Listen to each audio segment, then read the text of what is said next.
மிகவும் அருமையான வார்த்தை. ஆங்கிலத்திலே வாசிக்கும் பொழுது உற்சாகமே வந்தது. காரணம், அதிகமான கருத்து அதில் வெளிப்படுகிறது.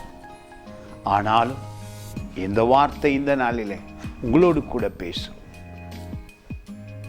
மிக அருமையாய் எழுதப்பட்டிருக்கிற ஆங்கிலத்திலே அது சொல்லப்படுகிறது, fell down flat என்று.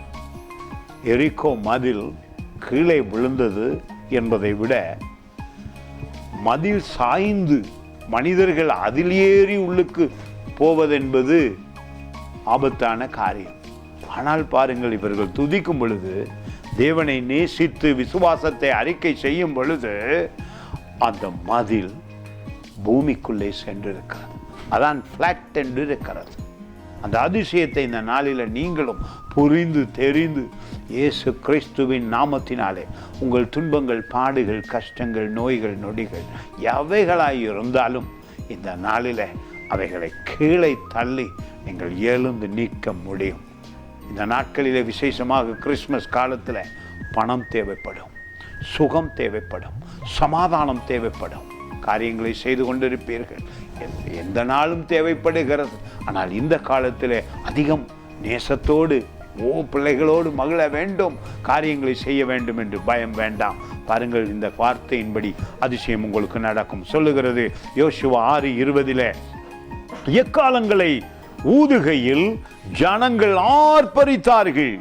எக்கால சத்தத்தை ஜனங்கள் கேட்டு மகா ஆரவாரத்தோட முழங்குகையில், பாருங்கள், முழங்குகையில் ஆலங்கம் இடிந்து விழுந்தது. ஆலங்கம் தடை தோல்வி அடைந்தது. உங்களுக்கு விரோதமான தடைகள் எல்லாம் இந்த நாளில் அதிசயமாக விழுந்து போகும், இடிந்து போகும். பயப்பட வேண்டாம். உடனே ஜனங்கள் அவரவர் தங்களுக்கு நேராக பட்டணத்திலே ஏறி பட்டணத்தை பிடித்து, பாருங்கள், தங்களுக்கு நேராக பட்டணத்தில் ஏறி, அதுதான் அதிசயம்.